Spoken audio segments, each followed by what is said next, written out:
For 25 years, from 1973 through 1997, an Italian priest named Father Stefano Gobbi said that he received locutions from the Blessed Mother. In these messages, she spoke of our times and reiterated the requests she made at Fatima. Although her messages are for everyone, in these messages, she particularly asks priests for greater holiness and to be more active in promoting consecration to her Immaculate Heart. Father Gobbi's spiritual director urged him to write down the messages that came to him. In due time, they were published with multiple imprimaturs as thousands of priests, bishops, and cardinals eagerly asked for translations in many languages. This recording is not professional and not for profit. Volunteer readers have undertaken to make these available as audio podcasts. You may purchase the book To the Priests, Our Lady's Beloved Sons at mmp-usa.net.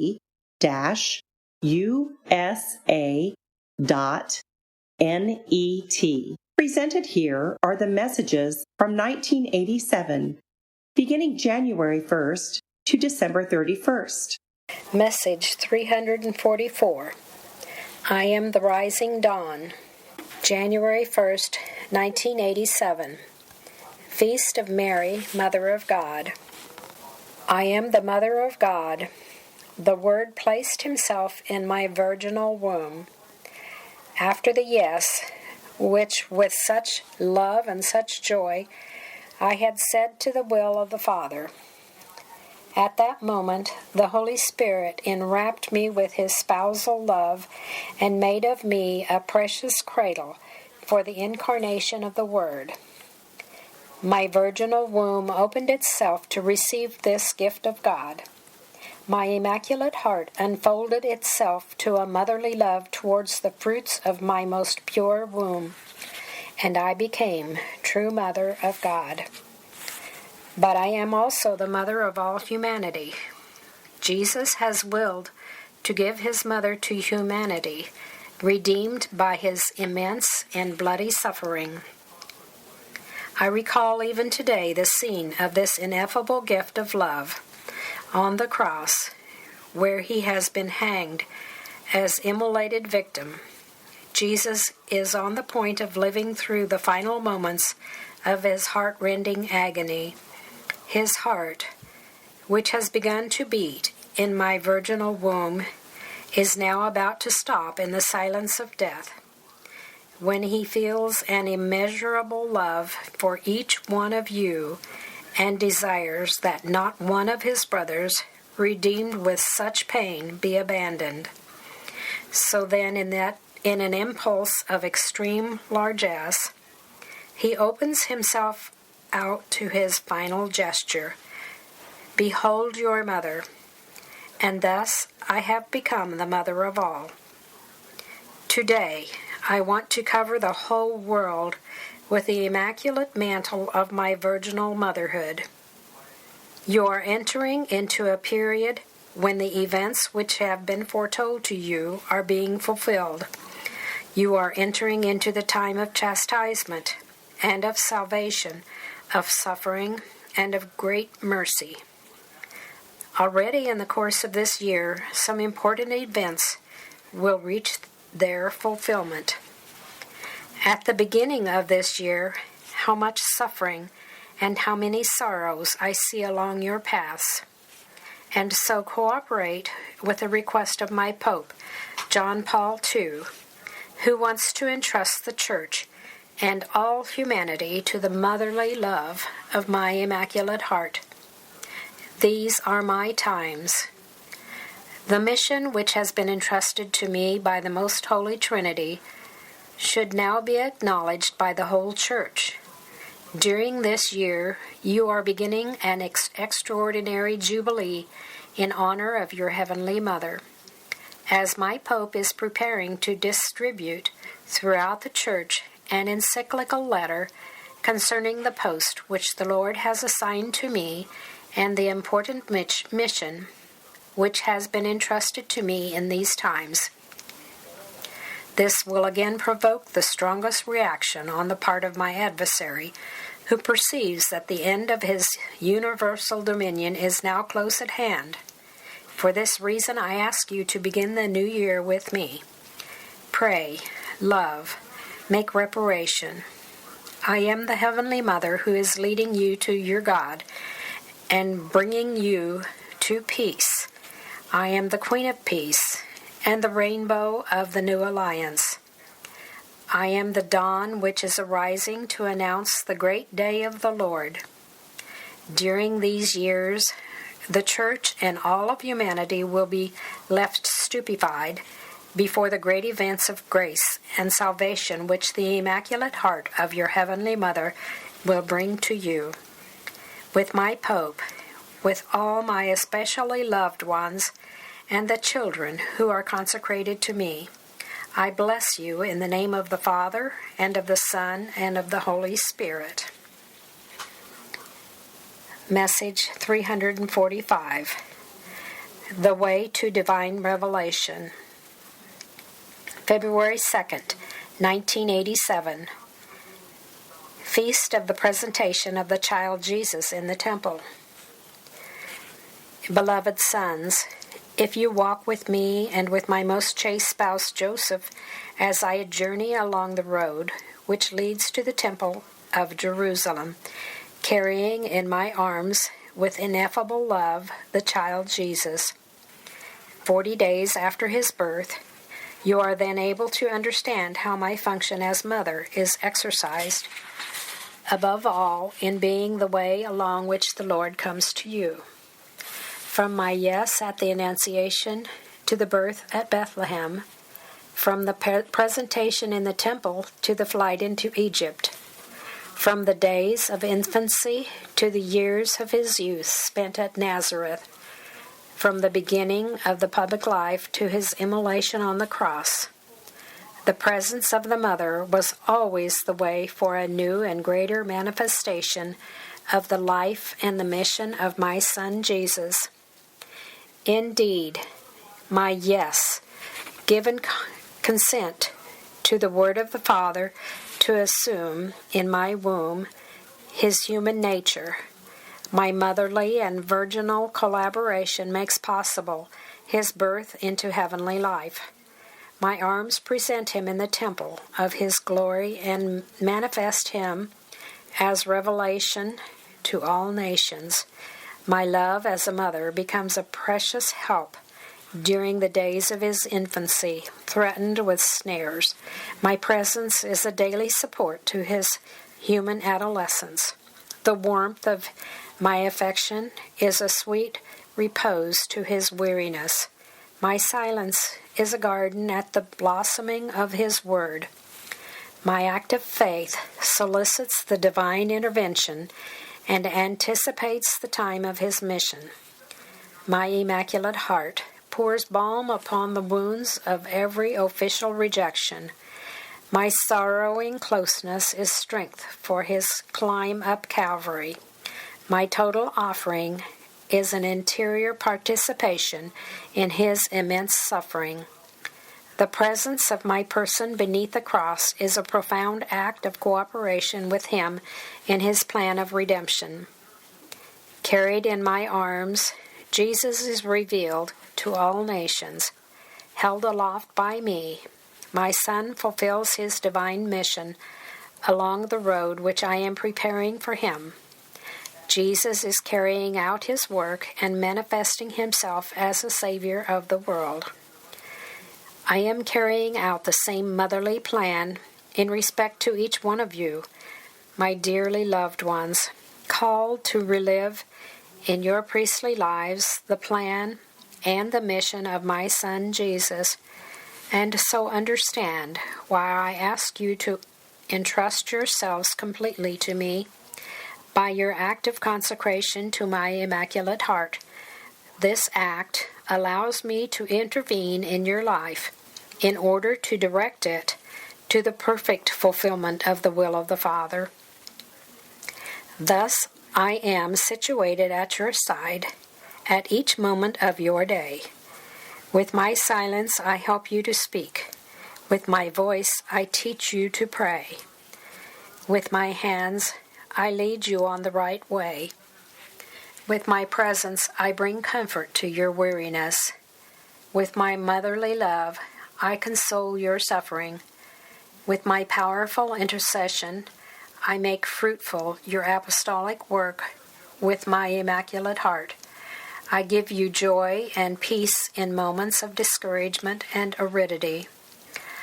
I am above all, always close to you, in climbing Calvary with you, in gathering up every drop of your suffering, in helping you say yes to the will of the Father, who is preparing you for the perfect immolation for the salvation of the world. I am also always present during the earthly journey of the Church, the mystical body of Jesus, entrusted by Him to the zealous care of my universal motherhood. In every epoch of her history, I have helped the Church to give a luminous witness to my Son, so that in her and by means of her, Jesus may be able to reveal Himself ever more fully to all nations. I am the way to divine revelation. I am particularly close to the Church in these times of her painful trial and of her bloody purification. You understand, then, the significance of my present and so concerned interventions. Today I am intervening in a new, strong, and extraordinary way, such as has never hitherto been done, as a mother who wants to help all of her children, and as a heavenly prophetess of these last times of yours. My light, which is spreading more and more in hearts and souls, as a rising dawn in the long dark night in which you are still living, is announcing to you that the great day of the Lord is near. For this reason, I invite you to look to me, the mother who is journeying along, carrying in her arms the child Jesus toward the Temple of Jerusalem, towards the place of manifestation. For this reason, I invite you to look again to me, the woman clothed in the sun, who is journeying along all the roads of the world, to be the way for His luminous and glorious revelation. Message 346, My Rays of Light, February 24th, 1987. My beloved ones, remain in peace. I am near you at every moment. I am forming you, strengthening you, guiding you, defending you. Guard in your heart the precious pearl of a personal call to live in profound intimacy of life with your Heavenly Mother. Do not allow yourselves to be brought to a halt by the snares of my adversary. In these times, he is exerting his great power, because he senses that the moment of his defeat is even now close at hand. Become, therefore, you yourselves my ray of light, which spread everywhere in the announcement of my new dawn. Lighten up the dense dark of your days with the light of faith and of holiness. Upon the arid desert of the world, let your rays descend to open it up to a new springtime of life and of beauty. Into the emptiness of many hearts, let your rays enter to fill them with love and with trust. Amidst the dense darkness of many souls, let your rays arise to open them out to the life of grace and of intimate union with God. To the gloomy desperation of many of my poor children, let your rays bring the sweet balm of comfort and of hope, of love and of mercy. You are the rays of light from my immaculate heart. You are the light of a mother who wants to bring all to Jesus, that they may be saved by this divine and merciful love. In these times I am calling you to illuminate all the earth. Thus, by means of you, I am able to bring about the painful passage to the new era which awaits you and which each day I am building in the depths of my Immaculate Heart. Message 347. On this luminous pathways, March 4th, 1987, Ash Wednesday and the beginning of Lent. Follow me along the way which I have traced out for you, my children, so dearly loved and so protected and defended by me. It is the way of conversion and of penance. The conversion which I ask of you is that which Jesus requested of you in his gospel. Separate yourselves from the wicked way of evil, of pride, of egoism, and of sin. In the world in which you live, where rebellion against God and his law of love is welcomed, propagated, exalted, and set up as a new model of life, how many of my poor children there are who daily become victims of sin and of hatred, of violence and of corruption, of egoism and of impurity. Grave sin separates you from God, takes the precious gift of his life and of his grace from your souls, makes you slaves of passions and of vices, weakens you in your resistance to temptation, opens up great spaces for the action of Satan, who thus takes greater and greater possession of your life and makes of it an instrument for the spread of unbridled egoism and of pride, of hatred and division, of licentiousness and of impiety. You bring about in yourselves a true pledge of conversion if you oppose, with courage and with strength, the world in which you live, to walk along the way of good and of divine grace, of love and of holiness. It is necessary today that all my children be converted and come back to a belief in the gospel, to live according to the gospel, and to allow themselves to be guided slowly by the wisdom of the gospel. These are the propitious days for your conversion. They are the days of grace and of mercy, of hope and of expectation. These are the days of preparation for what is now in store for you, for the great events which have been foretold to you. And so I am asking you again for daily works of mortification and of penance. Penance is to be offered by you to my heart in 3 different ways. In the first place, offer me interior penance, which you must exercise in order to attain dominion over yourselves, over your passions, and to become truly docile, humble, little, and available for my designs. Sometimes my heart is pained to see how you offer resistance to my motherly invitations, and thus you do not succeed in attaining that measure of docility, of humility, of true annihilation of yourselves, which I am asking of you because it is indispensable for me in order to make use of you in the carrying out of my plan of salvation and of mercy.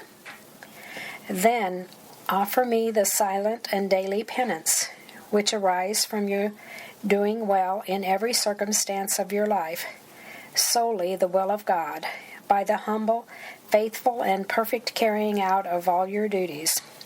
If you act thus, how many precious occasions of sufferings and of making offerings will present themselves to you in the recourse of one entire day.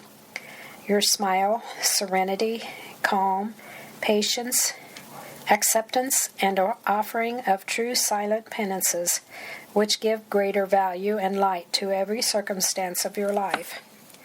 I am asking you also for exterior penance, which is always experienced in controlling the passions, in mortifying your senses, especially those of the eyes, of the tongue, of hearing, and of taste.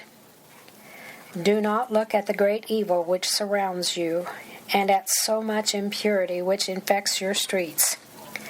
Renounce watching television in order to conserve the light in your soul, and in order to give in your life greater space for recollection, for meditation, and for prayer. Know how to hold the tongue in cheek, and to keep silence within you and about you, so that you may be able to speak only for the good of the spread of good, in a spirit of love and humble service to all.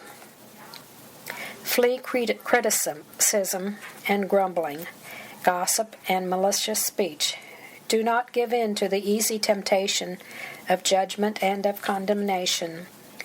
Close the ears and the mind to the uproar of voices, which today is becoming more and more deafening, and is bringing you to live in the midst of clamor, of confusion, and of aridity.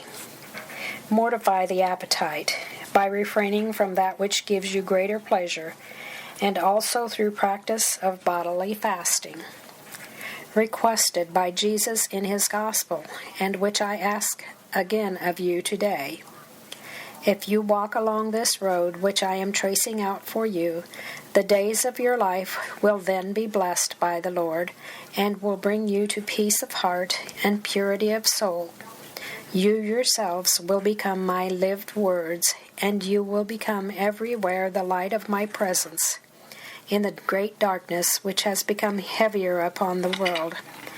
In this luminous pathway of conversion and of penance, I am ever leading you, especially during these days, preparatory to the great miracle of divine mercy, which as of now is about to be accomplished.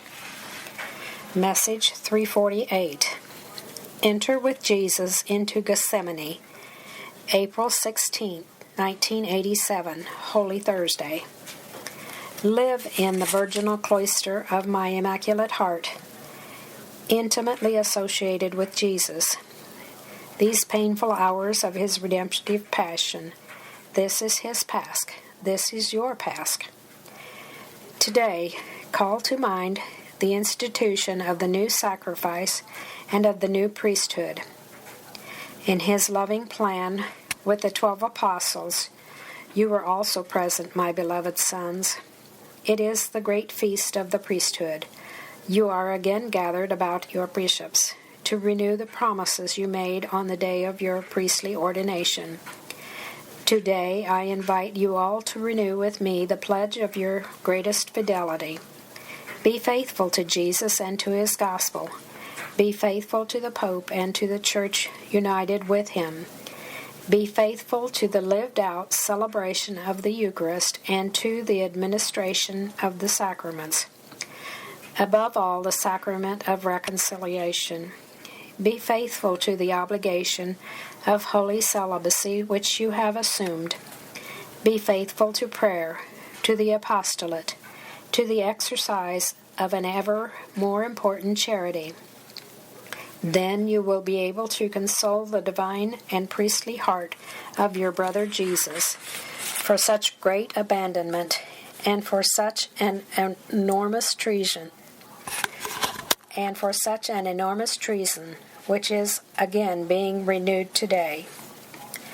Enter with Jesus into Gethsemane. Allow yourselves to be clasped in his arms, that you may savor all the agony of a heart which has loved most, which has given of itself most, and in which, crushed by all the evil, the hatred, and the sins of the world, this heart has now so much need of comfort, and does not find it. It seeks out of the 3 dearest apostles, and they were asleep. The beloved disciples, and they were far away. A gesture of a friend, and it receives the kiss of a traitor. The confirmation of a special love, and it receives in reply a denial. Kiss his lips to savor all the bitterness of his chalice. Then you will understand why, under the enormous weight which crushes and oppresses him, a copious sweet sweat and drops of blood begin to cover his divine body, stricken under the weight of the justice of the Father. For this interior and most painful agony of his, may your prayer be a gentle caress, your priestly love a compassionate hand which wipes away his blood. your fidelity that awaited comfort, the perfect exercise of your ministry, the request, companionship, the giving of yourself to souls, the clear water which quenches his thirst, and your purity, your humility, your littleness, solace to his deep wounds. Enter with Jesus into Gethsemane, which is always being perpetuated in time. Only in this way do you purify and sanctify yourselves at the very source of your priesthood. Only in this way do you become the precious salt to make the wholesome so many poisoned foods. Only in this way can you be lights enkindled on a lampstand in the midst of the dense night of agony which enwraps the church and all humanity, and in the immaculate heart of your heavenly Mother, the dawn which announces the radiant day of Christ. You can become today witnesses of his shining triumph. Message 349. On the Calvary of this century, April 17, 1987, Good Friday. Climb with me, beloved sons, the Calvary of this century, and live with your sorrowful mother the bloody moments of the Passion, of the crucifixion, and of the death of my son Jesus. Take part, you also, in his suffering. Relive in your soul all his suffering, the betrayal, the denial, the judgment, and the condemnation on the part of religious tribunal. Here his continual ostracization reaches its most painful peak in his official rejection. In every fact, in his condemnation to death. Follow Jesus as he is led to the trial before Pilate and is abused, insulted, scourged, crowned with thorns, led to the gibbet, and crucified. Relive with me these moments, which are now beyond time, as they pertain to a divine and eternal plan of love. Climb with me the Calvary of this century of yours in order to understand how again today his passion is being repeated. On the Calvary of this century, Jesus is again abandoned by all those who rebelled against God and who repeat the wicked words of his rejection.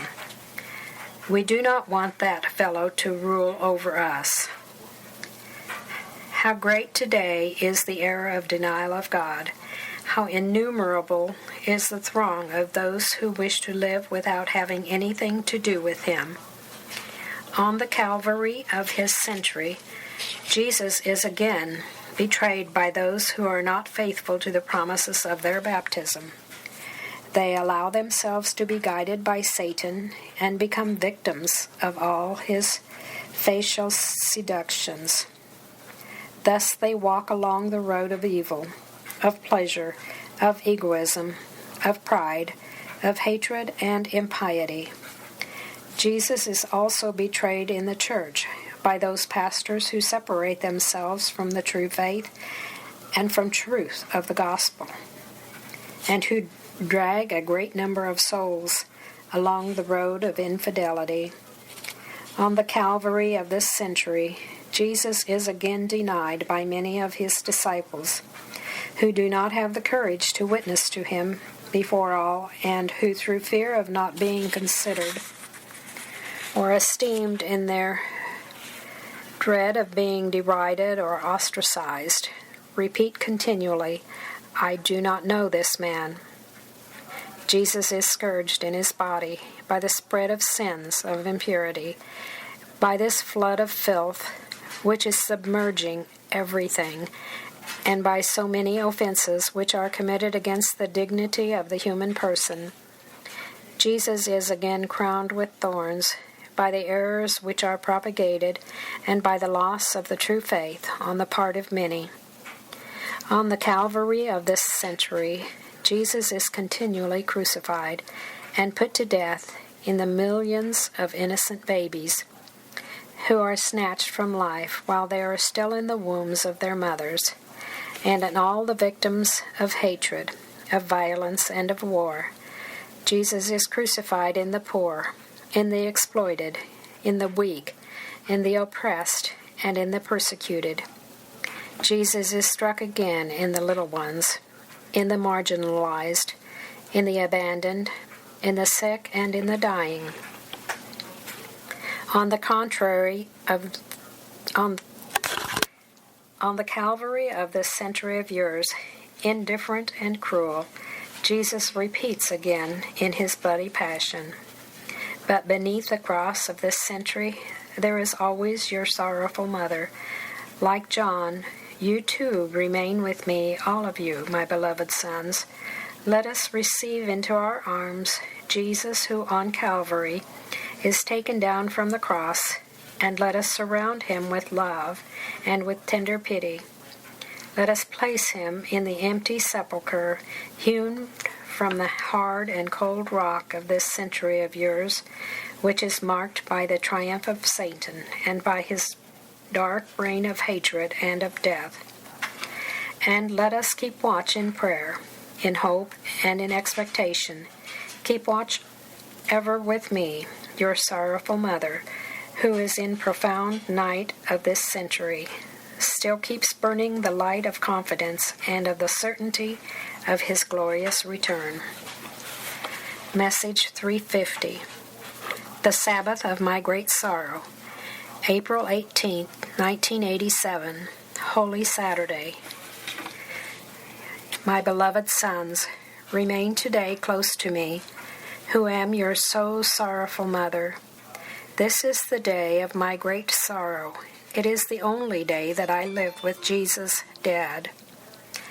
After having devoutly placed him in the sepulchre with the help of John and the holy women, after a great stone had been rolled before the entrance of his tomb for the first time, I remained without my son. Time for me came to a halt at that moment. Then began my continual vigil in an ever-ceasing prayer which gave rhythm to the passing of the hours, in a firm hope which succeeded in penetrating the door of heaven, in a profound and intense suffering, until I was finally able to give free expression to my motherly sorrow, and continuous tears flowed down from my eyes, as though to form a cradle of weeping, in which to place all of you who have been entrusted to me by Jesus on the cross. It is the Sabbath of the great repose. It is the Sabbath of the great silence. It is the Sabbath of my great sorrow. It is the one and only day on which the mother remains alone, crucified, imploring, confident, and faithful, crushed under the weight of her suffering. It is the day when your mother, too, has such need of comfort. It is the day when the mother has need of the love of all her children.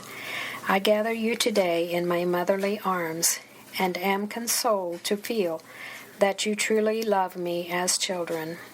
It seems to me that I again hear his voice reaching out in his extreme and most precious offering, "Woman, behold your son."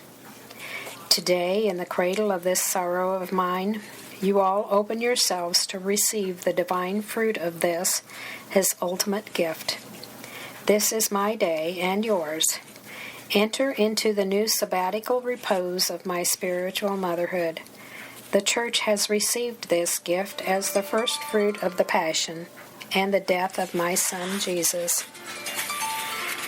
This is the reason why, from the most ancient times, the tradition has spread to dedicating Saturday to a special veneration in my respect. I am asking you again today to consecrate this day to me. It is the day that marks the passing of time between the death and the resurrection of Jesus. It is a day of passage for all, from death to life, from passion to glory, from egoism to love, from slavery to freedom, from deepest darkness to the light which knows no decline, Enter into this luminous repose. This is why I invite you again to dedicate Saturday in my honor, so that I can help you to enter into your repose by living each day your Pasch together with me, the sorrowful mother of the Passion and of the joyful mother of the Resurrection. Message 351. Into what an abyss you have fallen. May 13th, 1987. Today, you are calling to mind the 70 years since my first apparition in the poor COVID era in Fatima, where I came from heaven to give you my message of conversion and of salvation. Since that time, the succession of these years has been a continual confirmation of what I have foretold to you. The refusal to return to God through conversion has brought all humanity along the arid and cold road of hatred, of violence, of sin, and of an ever-increasingly widespread impurity. Wars have continually succeeded one upon another, and despite so many efforts, you have not succeeded in building peace. On the contrary, today, as never before, the world is being more and more threatened with its very own destruction.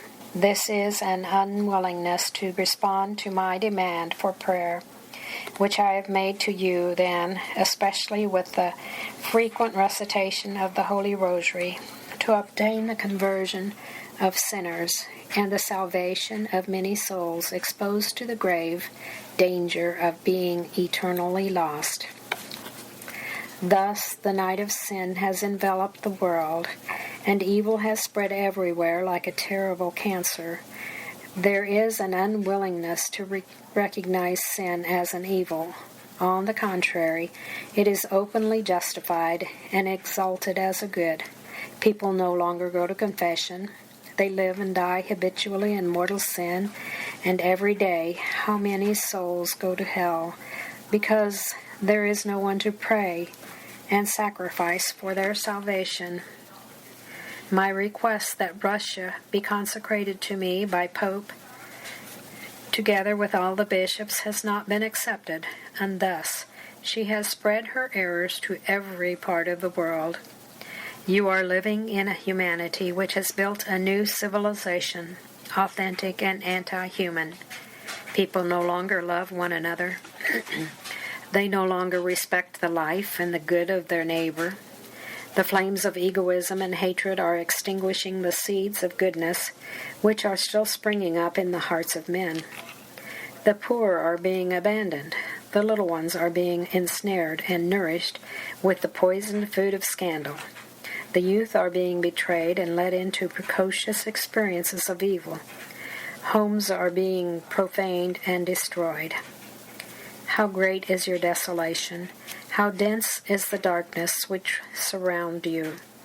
Into what an abyss you have fallen! Satan has succeeded in extending everywhere his reign of darkness and of death, and he rules as an assured victor.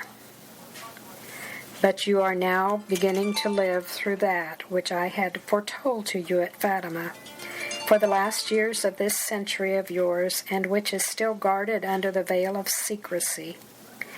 These are my times.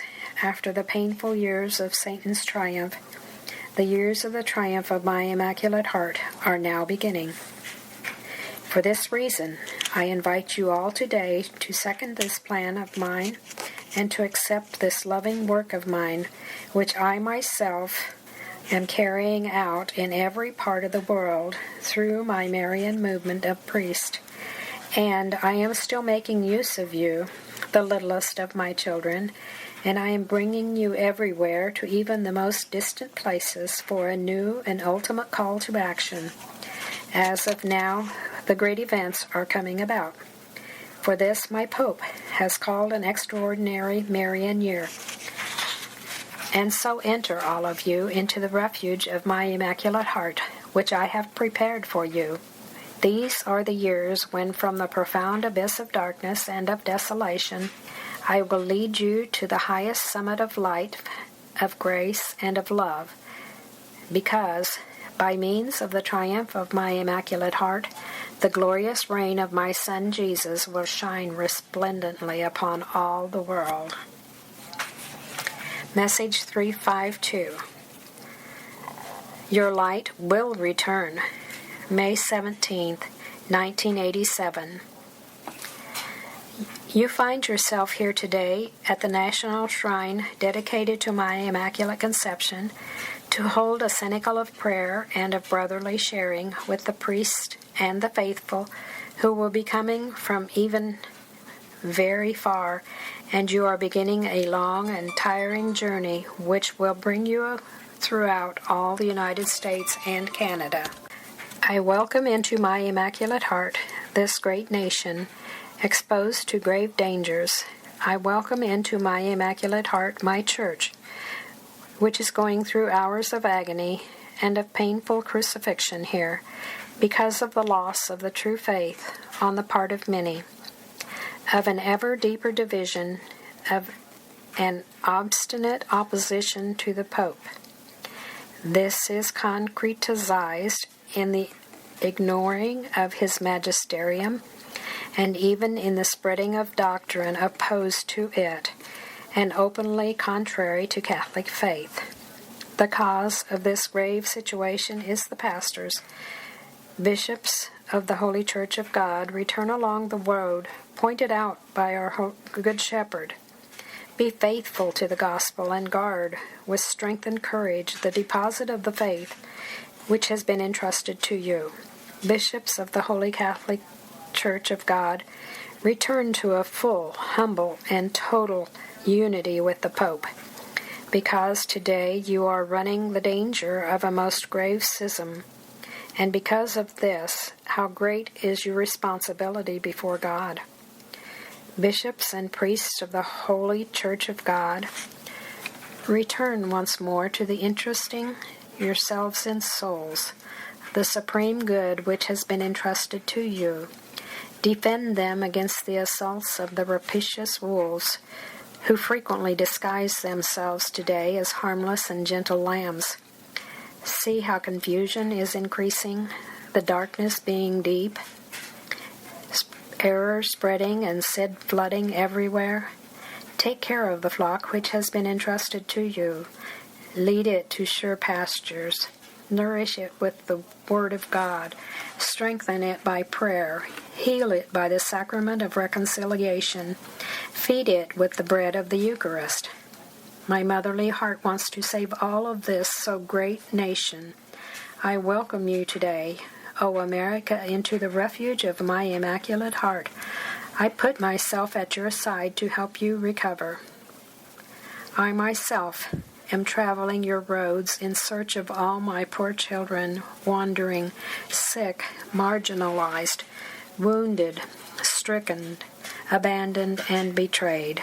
I welcome you into my heart today, O Church of my Jesus, who are living and suffering here, O Church, one, holy, Catholic, apostolic, united to my Pope of Rome. The time of your suffering are now counted.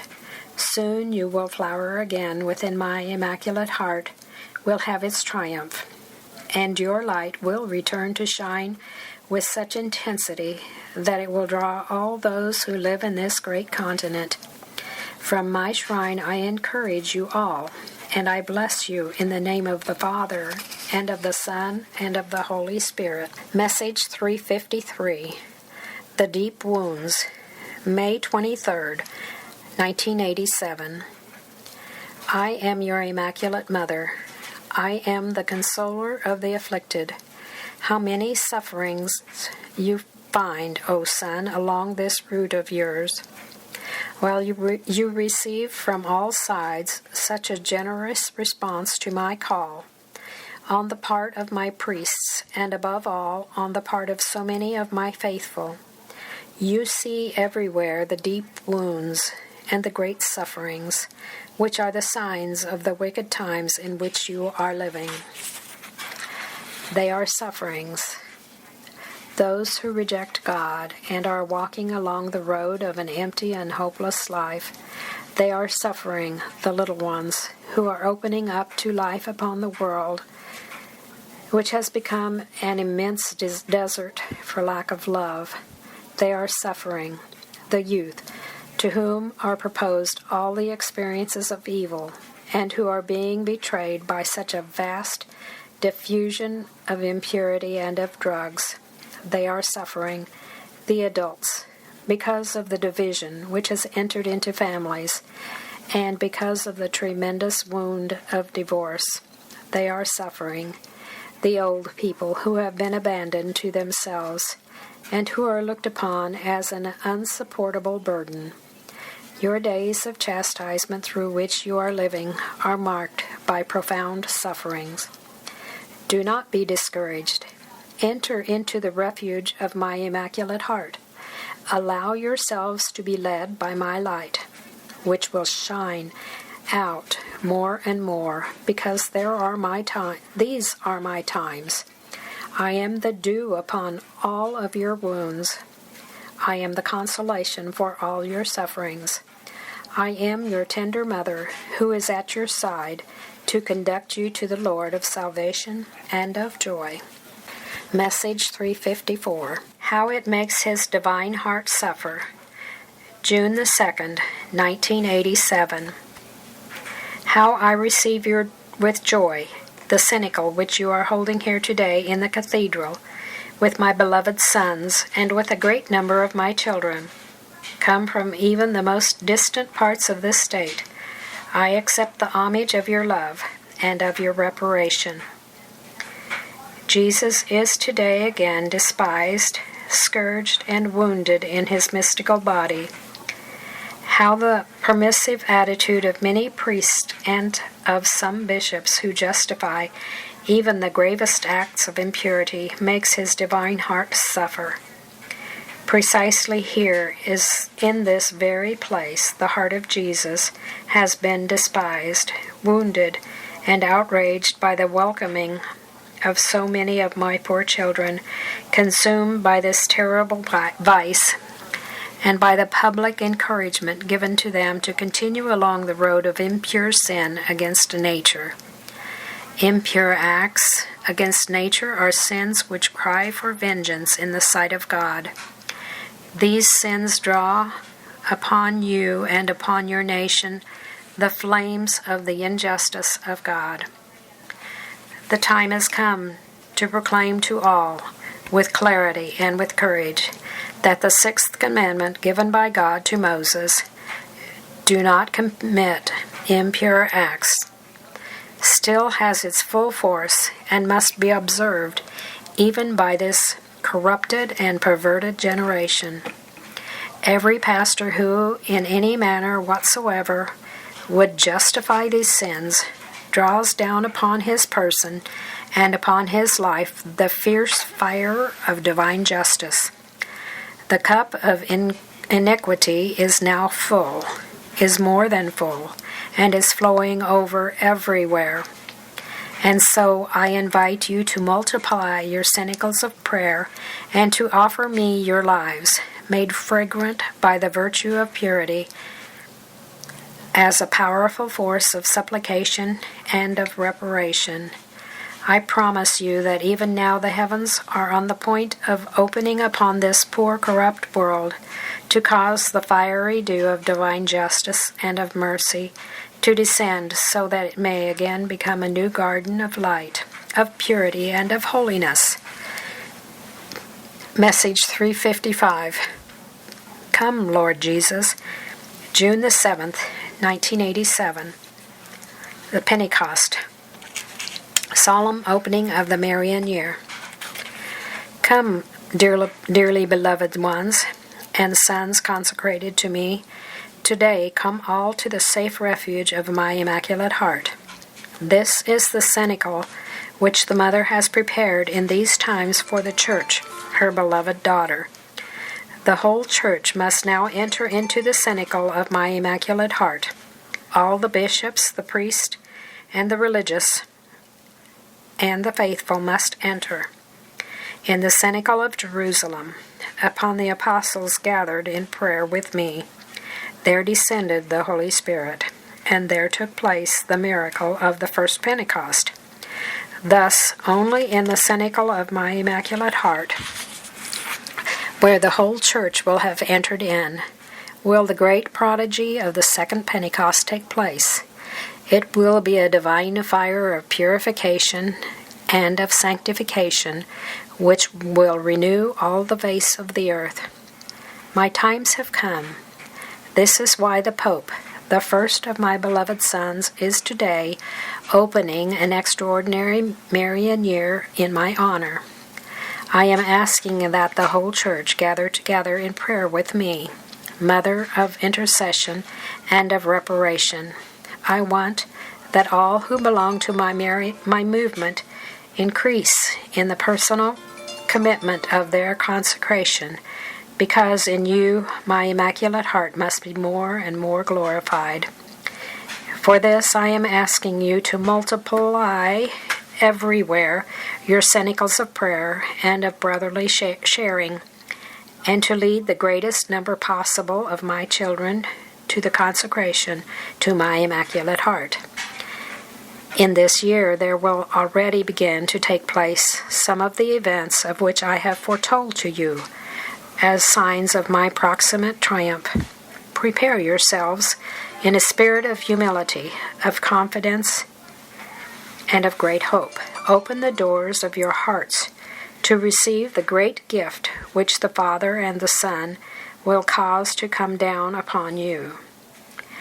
The Spirit of the Father will fill the earth and change the world. The Spirit of the Lord will renew with his divine fire all the church and will lead her to the perfection of holiness and of her splendor. The Spirit of the Lord will transform the hearts and the souls of men and make of them courageous witnesses of his divine love. The Spirit of the Lord will prepare humanity to receive the glorious reign of Christ, that the Father may be loved and glorified by everyone. This is why I invite you today to begin with love and with prayer this extraordinary year dedicated to your Heavenly Mother. I will obtain for you the gift of the Holy Spirit. I will lead you along the road of piety and of love. I will gather you together in the cenacle of my heart in an act of unceasing prayer. I will bring you together from every part of the earth, because the hour of my triumph has come, the hour for which for years I have foretold to you has come. For this reason, my action will be from now on stronger, more extraordinary, and more noticed by all.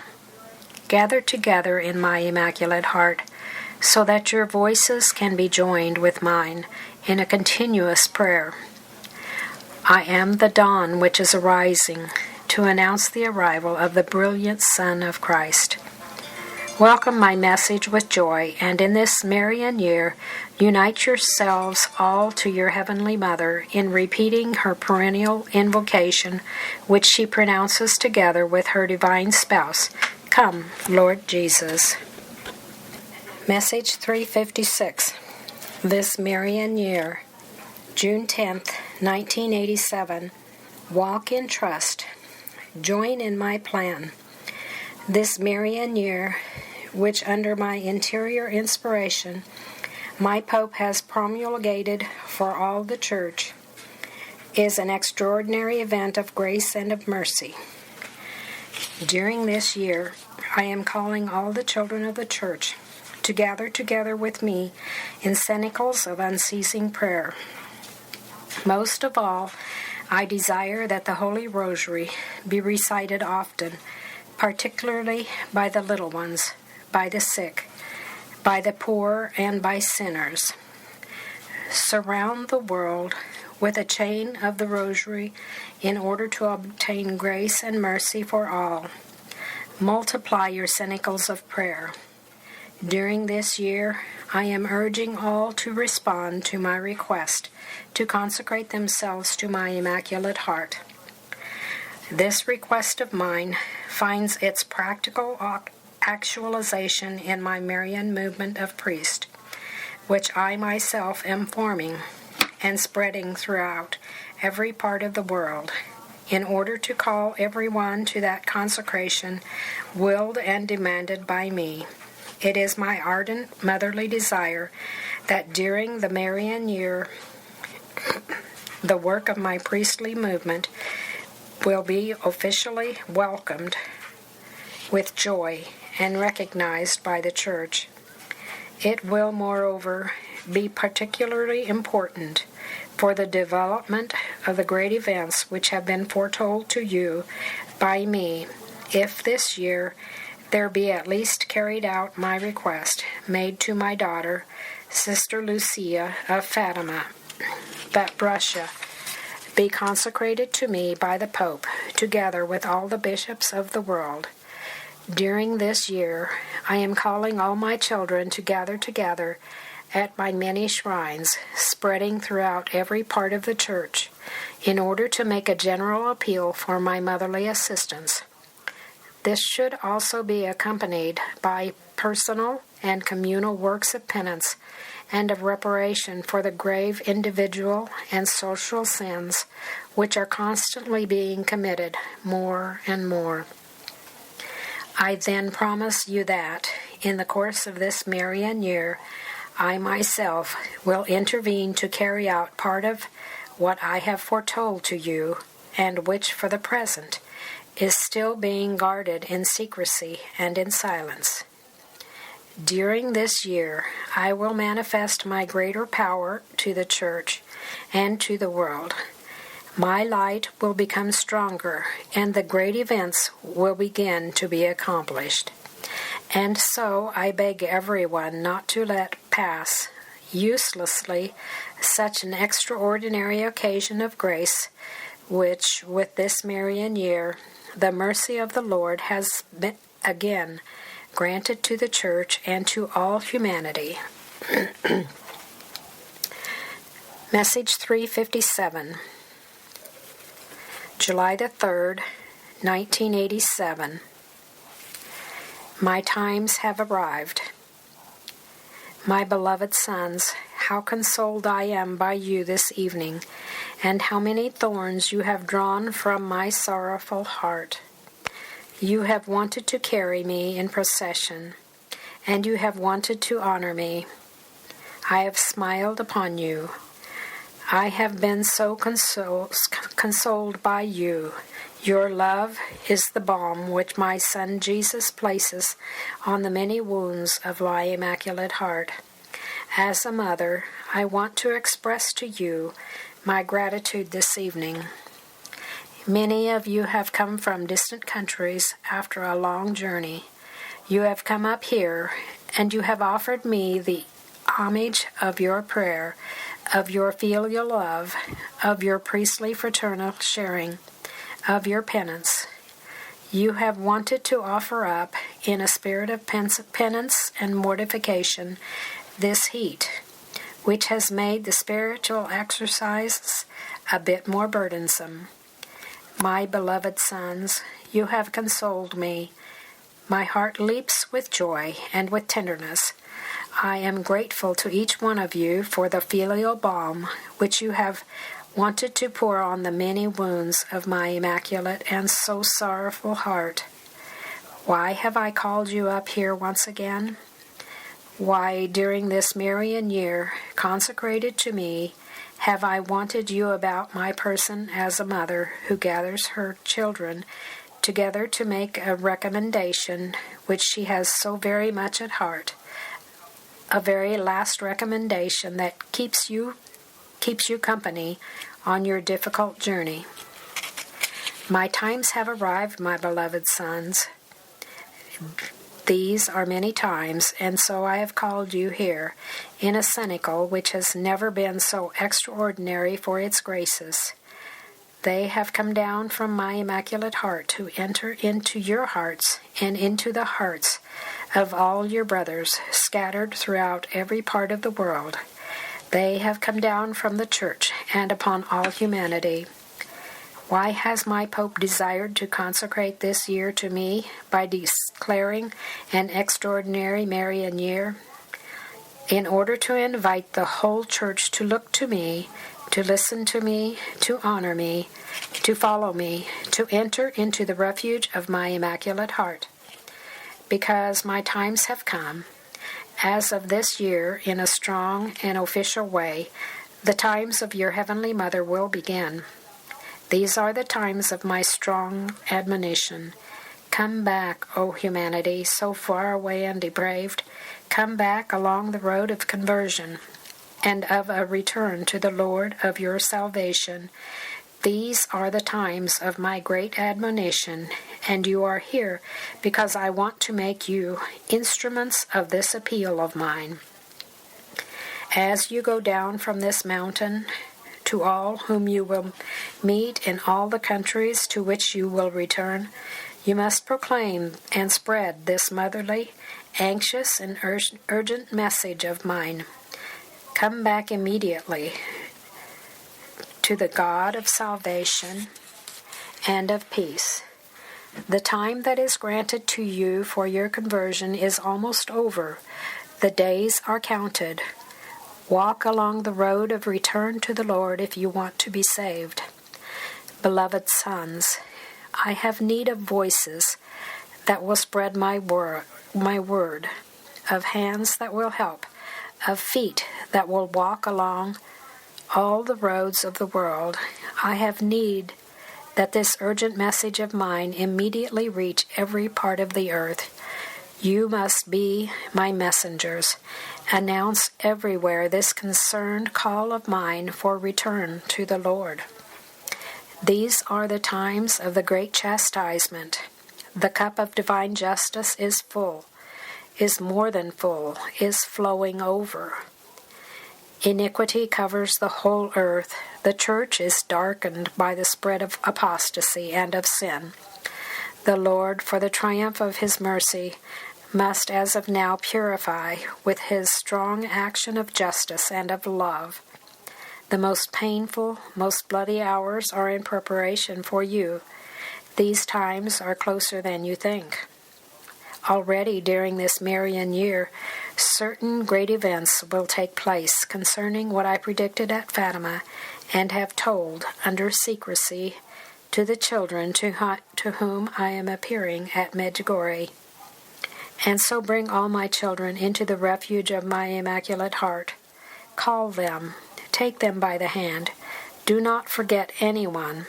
Beloved sons, see along your roads those who are far away, the little ones, the poor, those cast aside, the persecuted, the sinners, the drug addicts, those who are victims of the reign of Satan. I want to save all my children. I have need of you because I want to save them all through you. In the time of the chastisement, they must be protected and defended. They must be helped and consoled. Why do you not want to heed my voice, which is imploring you this evening to go everywhere so as to gather the weakest, the littlest, the most fragile, those who are suffering most, those who are farthest away, those who are lost? Bring them all to me, because I want them all in the secure refuge of my Immaculate Heart. These are the times of the great return. Yes, after the time of the great suffering, there will be a time of the great rebirth, and all will blossom again. Humanity will again be a new garden of life and of beauty, and the Church, a family enlightened by truth, nourished by grace, consoled by the presence of the Holy Spirit. Jesus will restore his glorious reign. He will dwell with you, and you will know the new times, the new era.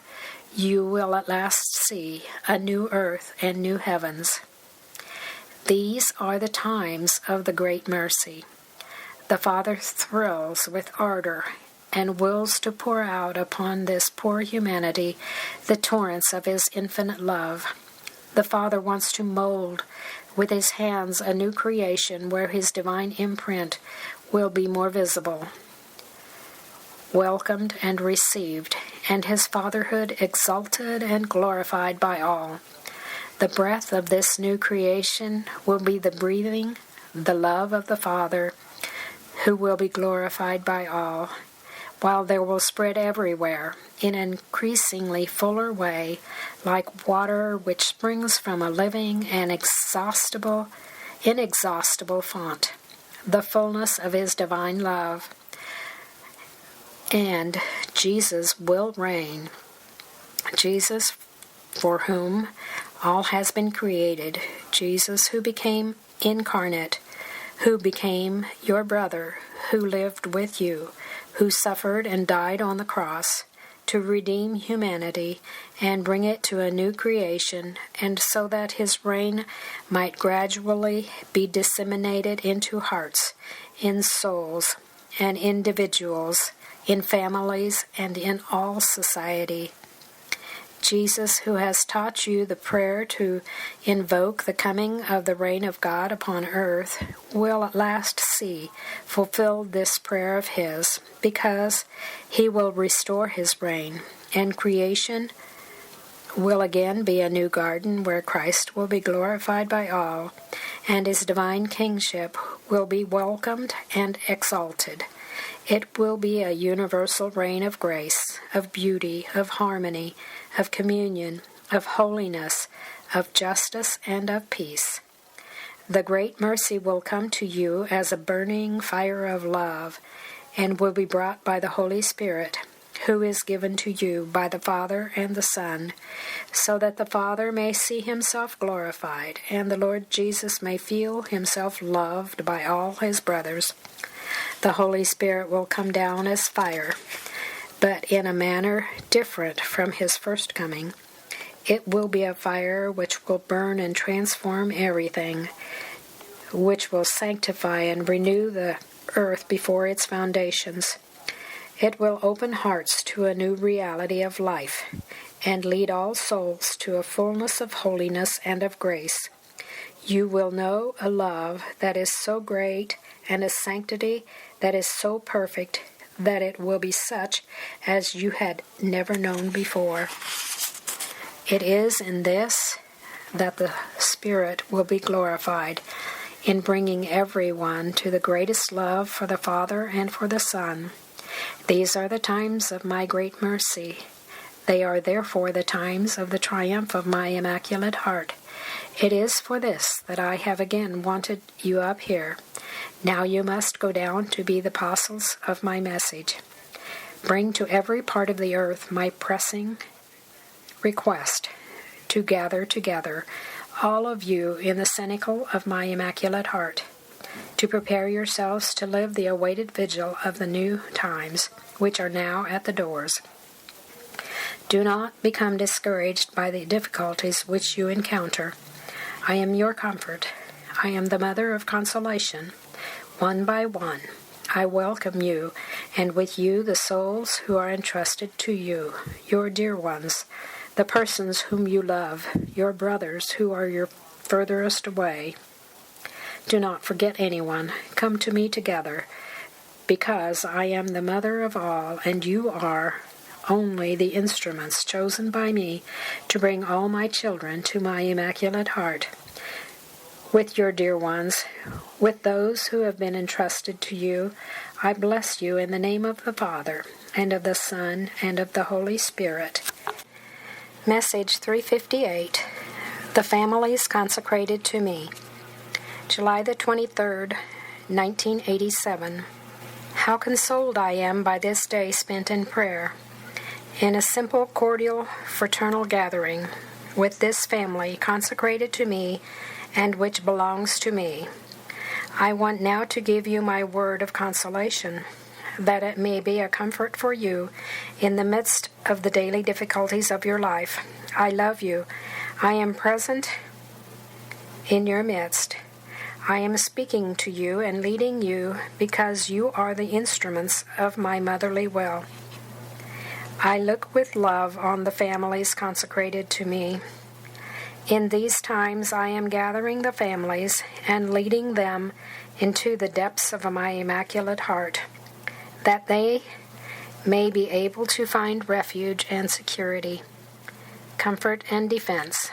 Just as I am to be invoked as mother and queen of my priest, so also I love to be invoked as mother and queen of families consecrated to me. I am the mother and the queen of families. I watch over their life.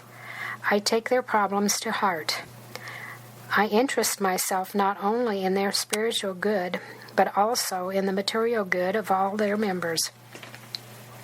When you consecrate a family to my Immaculate Heart, it is as though you open the door to your house, to your Heavenly Mother. Invite her to come in and give her the opportunity to exercise her motherly function in an ever stronger way. This is why I desire that all Christian families consecrate themselves to my Immaculate Heart. I ask that they open the doors of all their homes to me, so that I may come in and take up my motherly indwelling among you. I then come to you as mother. I dwell with you, and I take part in all your life. Above all, I see to the care of your spiritual life. I seek to bring the souls of those who compose the family to live always in the grace of God. There where I enter in, sin goes out.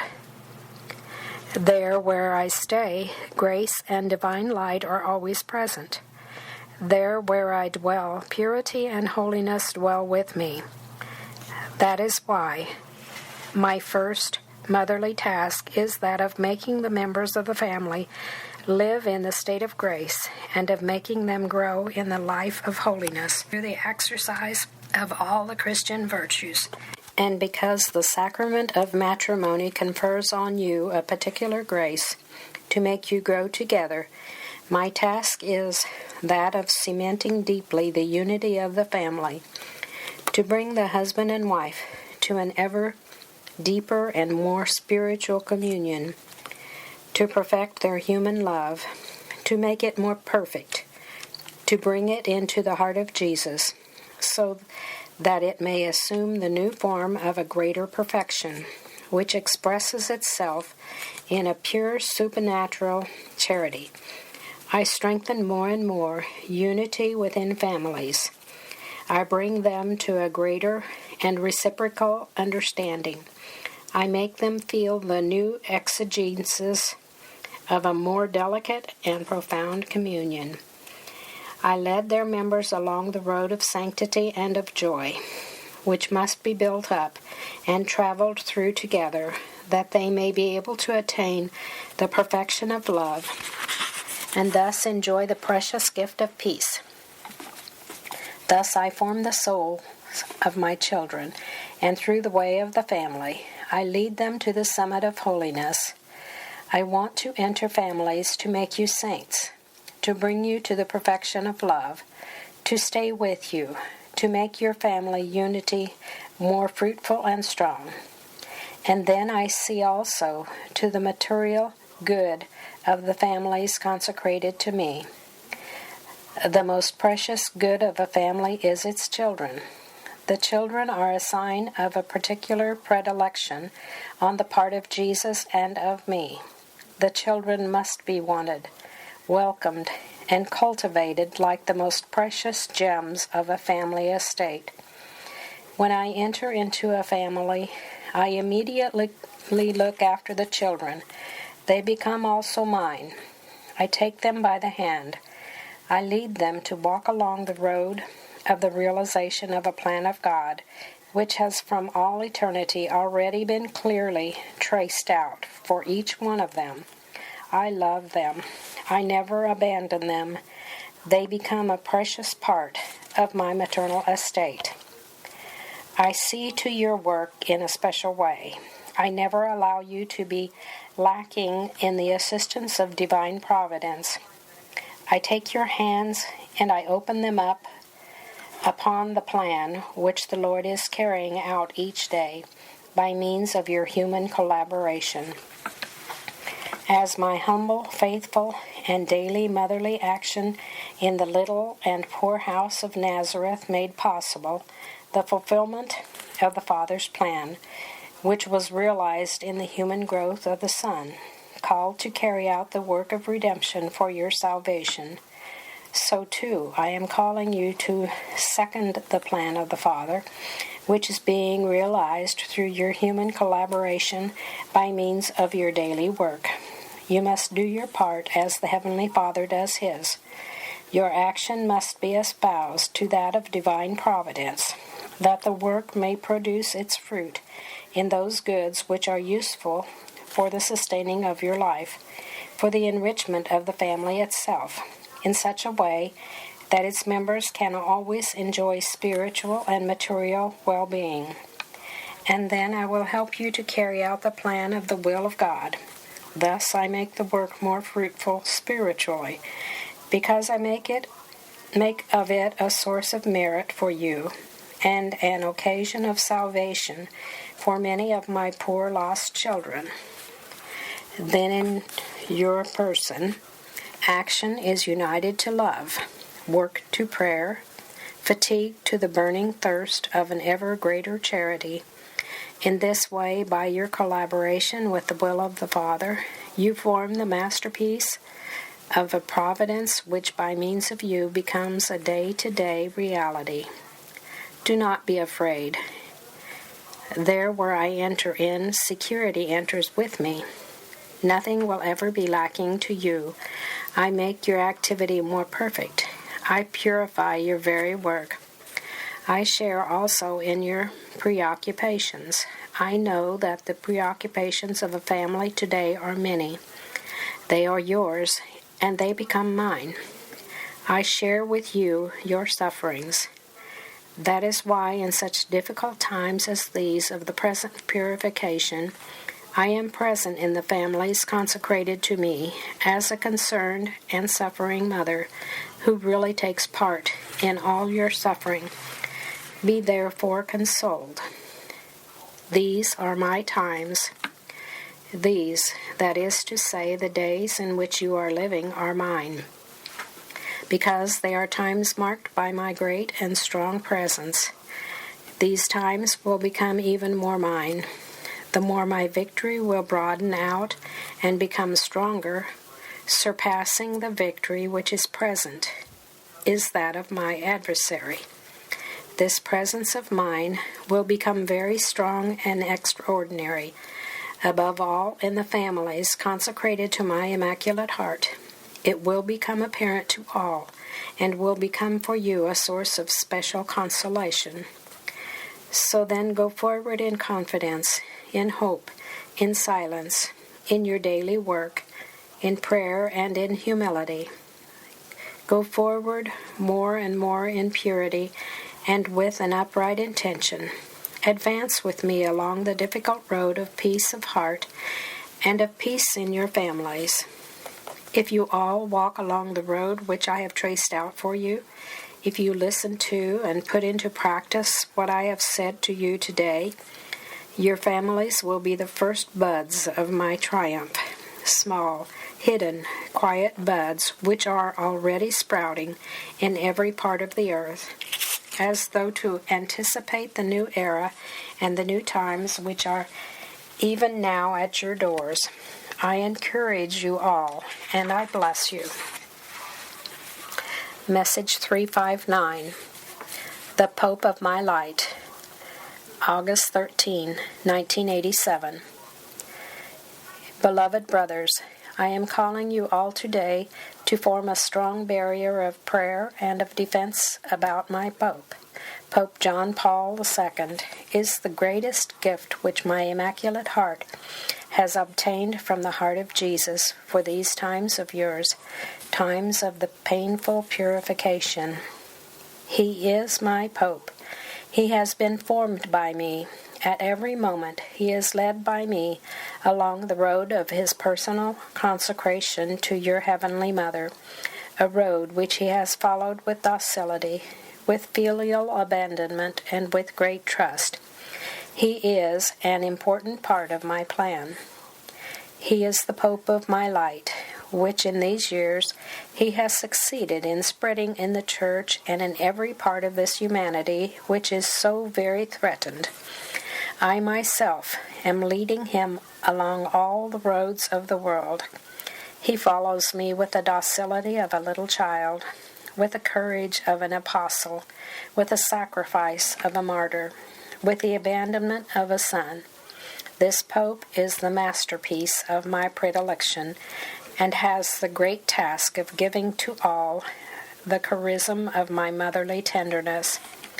I look at him at this time with the anxious concern of a mother, while my immaculate heart is filled with profound anguish. How many dangers surround him! How strong are the snares which my adversaries set for him along his way! Those who are making attempts upon his life are on the point of carrying out their dark design. At this time, the hour of Calvary and of his personal immolation is close. And so, my beloved ones, the children consecrated to my heart, you must be his great crown of joy. By your filial affection, by your unceasing prayer, by your suffering, which is accepted and offered up, by your unity, which is lived out and witnessed to.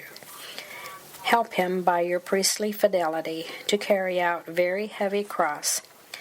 Sustain him by your loving presence in the painful journey towards Calvary, and be all of you beneath the cross by your filial affection, like John, together with your heavenly Mother, to live with him the hour of his sacrifice. Message 360. Mother of Adoration and of Reparation, August 21st, 1987. Memorial of St. Pius X. Beloved sons, I am happy that you have come up here as little children who let themselves be carried in my motherly arms. Become even littler, more docile, purer, simpler, more abandoned and faithful. How great is the joy which my motherly heart experiences when I am able to carry you all as a precious and fragrant homage to offer to my Son Jesus, truly present in the sacrament of the Eucharist. I am the Mother of Adoration and of Reparation. Beside every tabernacle of the earth, there is always my motherly presence. It forms a new and loving tabernacle for the solitary presence of my Son Jesus. It builds a garden of love for his permanent residence among you. It forms a celestial harmony which surrounds him with all the enchantment of paradise, in the adoring choirs of angels, in the blessed prayers of the saints, in the painful aspirations of the many souls who are being purified in purgatory. In my immaculate heart, all form a concert of perennial adoration, of unceasing prayer, and of profound love for Jesus, really present in every tabernacle on earth. Today, my motherly heart is saddened and is deeply wounded because I see that about the divine presence of Jesus in the Eucharist there is so much emptiness, so much abandonment, so much neglect, so much silence.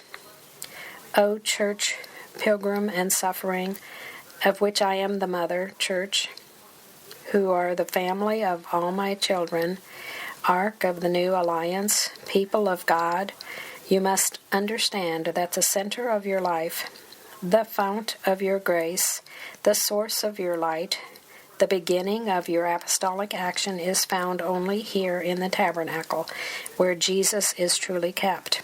And Jesus is present to teach you how to grow, to help you to walk, to strengthen you in giving witness, to give you courage in evangelizing, to be a support for all your sufferings. O pilgrim and suffering Church, of these times, who are being called to live the agony of Gethsemane and the bloody hour of your Calvary, I want to bring you here today with me, prostrate before every tabernacle in an act of perpetual adoration and reparation, so that you too may be able to repeat the action that is always being carried out by your Heavenly Mother. I am the Mother of adoration and of reparation. In the Eucharist, Jesus is really present with his body, with his blood, with his soul, and with his divinity. In the Eucharist, there is really present Jesus Christ, the Son of God, that God who in him I saw at every moment of his earthly life, even if he was hidden under the veil of a fragile and feeble nature, which developed through the rhythm of time and of his human growth. By a continual act of faith in my Son Jesus, I always saw my God, and I adored him with profound love. I adored him when he was still guarded within my virginal womb as a little bud, and I loved him, nourished him, caused him to grow, giving him my own flesh and my own blood. I adored him after his birth, contemplating him in the manger of a poor and bare cave. I adored my God in the child Jesus who was growing, in the adolescence who was maturing, in the young man who was bending over his daily work, in the Messiah who was carrying out his public mission. I adored him when he was rejected and repulsed, when he was betrayed, abandoned, and denied on it by his own. I adored him when he was condemned and mocked, when he was scourged and crowned with thorns, when he was led to the gibbet and crucified. I adored him beneath the cross, in an act of unspeakable suffering, and when he was brought to the sepulchre and placed in his tomb. I adored him after his resurrection, when firstly he appeared to me in the splendor of his glorified body and in the light of his divinity. Beloved sons, by a miracle of love, which you will be able to understand only in paradise, Jesus has given you the gift of remaining always in the midst of the Eucharist. In the tabernacle, under the veil of the consecrated bread, there is kept the same Jesus whom I was the first to see after the miracle of his resurrection. The same Jesus who in the splendor of his divinity appeared to the 11 apostles, to many disciples, to the weeping Magdalene, to the holy women who had followed him all the way to the sepulchre. In the tabernacle, hidden beneath the Eucharistic veil, the same risen Jesus is present, who appeared again no more than 500 disciples, and who struck with a bolt of light Saul, the persecutor, on the road to Damascus. He is the same Jesus who is sitting at the right hand of the Father in the splendor of his glorified body and of his divinity, even though, for love of you, he hides himself under the white appearance of the consecrated bread. Beloved sons, today you must believe more in his presence among you. You must spread with courage and with force your priestly invitation for a return of all to a strong and witnessed faith in the real presence of Jesus Christ in the Eucharist. You must orient the whole Church so that she will find herself before the tabernacle with your Heavenly Mother in an act of perennial reparation, of continual adoration, and of unceasing prayer. Your priestly prayer must become wholly a Eucharistic prayer.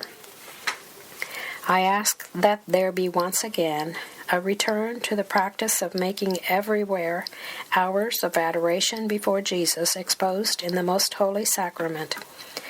I desire that there be an increase in the homage of love towards the Eucharist, and that this become manifest also through evident but most expressive signs of your pity. piety. Surround the Eucharistic Jesus with flowers and with lights. Encircle him with delicate attention. Draw close to him with profound acts of genuflection and of adoration. If you knew how the Eucharistic Jesus loves you, how a little gesture of your love fills him with joy and with consolation. Jesus pardons so many sacrileges and forgets an infinity of ingratitude before one drop of pure priestly love, which is placed in the chalice of his Eucharistic heart. Priests and faithful of my movement, go often before the tabernacle, live before the tabernacle, pray before the tabernacle. Let yours be continual prayer of adoration and of intercession, of thanksgiving and of reparation. Let yourselves be a prayer which is united to the heavenly song of the angels and the saints, to the ardent supplications of the souls who are still being purified in purgatory. Let yourselves be a prayer which brings together voices of all humanity, which should prostrate itself before every tabernacle of the earth, in an act of continual gratitude and of daily thanksgiving, because in the Eucharist Jesus Christ is really present. He remains ever with you, and this presence of his will become increasingly stronger, will shine over the earth like a sun, and will mark the beginning of a new era. The coming of the glorious reign of Christ will coincide with the greatest splendor of the Eucharist. Christ will restore his glorious reign in the universal triumph of his Eucharistic reign, which will unfold in all its power and will have the capacity to change hearts, souls, individuals, families, society, and the very structure of the world. When he will have restored his Eucharistic reign, Jesus will lead you to take in his habitual presence of his, which you will feel in a new and extraordinary way, and which will lead you to the experience of a second, renewed, and more beautiful earthly paradise. But before the tabernacle, yours should be not only a presence of prayer, but also of a communion of life with Jesus. Jesus is really present in the Eucharist because he wants to enter into a continual communion of life with you. When you go before him, he sees you. When you speak to him, he hears you. When you confide something to him, he welcomes into his heart your every word.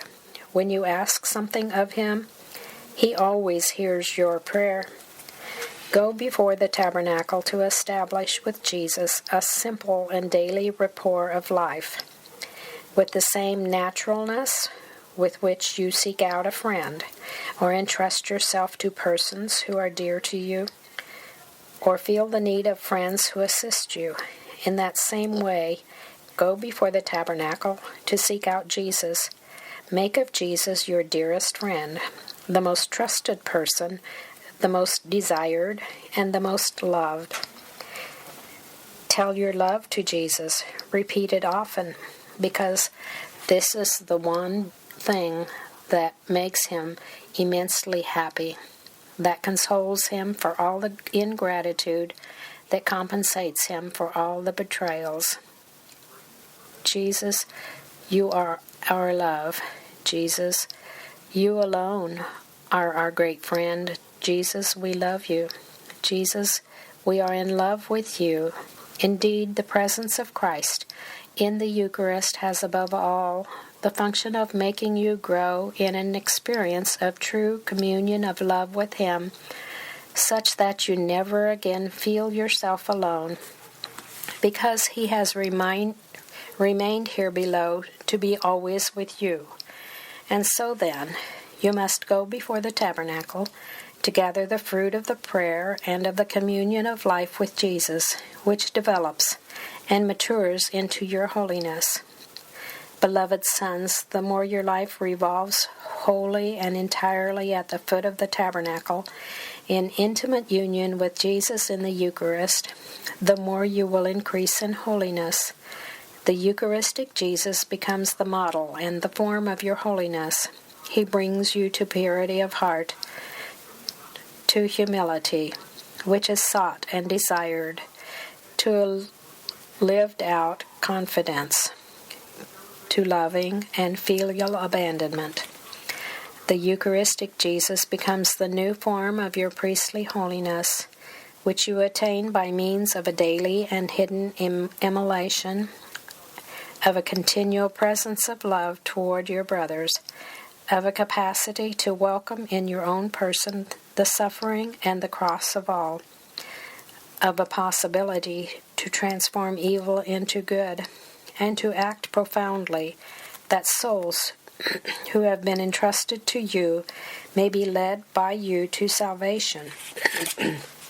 For this reason I say to you, the times have come when I want you all before the tabernacle, and above all I want you priests, who are the beloved sons of a mother, who is ever in an act of perpetual adoration and of unceasing reparation.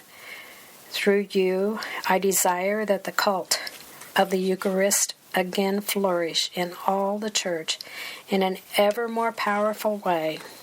As for now, there must be an end to this profound crisis in regard to devotion to the Eucharist, a crisis which has contaminated the entire Church, and which has been at the root of so much infidelity, and of the diffusion of such a widespread apostasy.